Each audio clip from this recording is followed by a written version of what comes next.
Growing up in the South, I've seen my fair share of conservative Republican politicians. We know the South is conservative, but there are 3 states in the South that don't fit the conservative mold.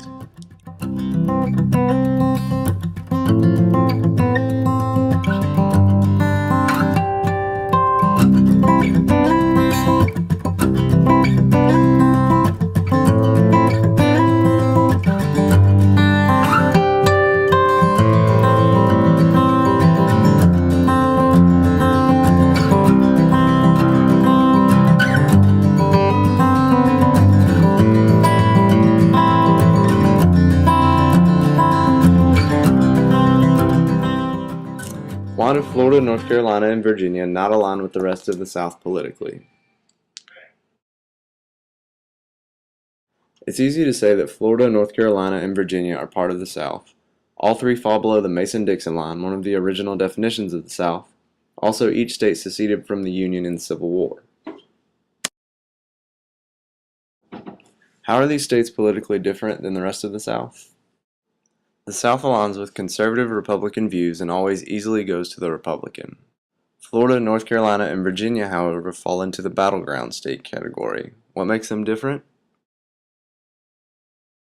Florida's reasons are a bit different than the other 2. The main reason for Florida's differences is immigration. Florida has a much higher proportion of Hispanic population than the rest of the South. As of the 2010 census, the South as a group is made up of 15.9% Hispanic population. Florida, in comparison, is made up of 22.5% Hispanic population. The only southern state with a higher percentage is Texas, which can probably be attributed to its proximity to the Mexican border. The addition of the Hispanic vote causes Florida to differ from the South by giving it another demographic not commonly featured in the South. Also, this demographic tends to vote Democratic, a voting bloc that contrasts the conservative Republican South. North Carolina and Virginia are different from Florida by a bit.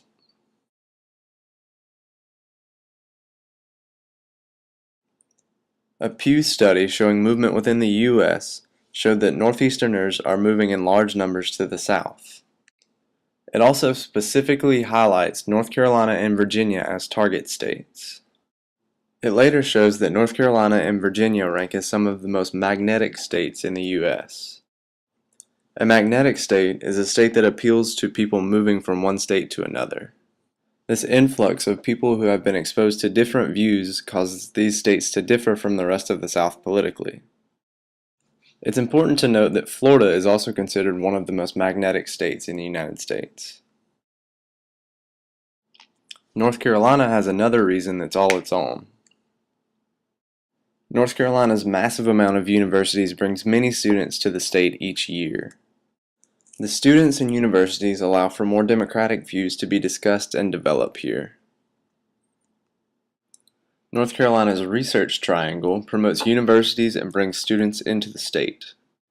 It's anchored by North Carolina State University, Duke University, and North Carolina at Chapel Hill University. It promotes both research and traditional education. Virginia's main reason for differing from the South is shared by all 3 states and is what ties them together.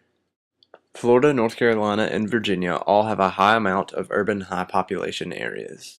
Virginia, for example, has Richmond, Norfolk, and its proximity to Washington, D.C. Florida has Miami, Jacksonville, and Tampa. And North Carolina has Raleigh, Charlotte, Fayetteville, Wilmington, and Durham. If you consider that the Democratic Party tends to flourish in urban areas and Republicans tend to be in more rural areas, you can see how these states can become battleground states. The high urban population combined with a large amount of rural areas in between helps to make them 2-party states. We can now see that there is sufficient evidence as to why each state differs politically from the rest of the South. Florida's higher population of Hispanics, North Carolina's high concentration of students and universities, as well as each state's multiple urban centers combine to cause battleground states, contrasting with the typical Southern conservative state.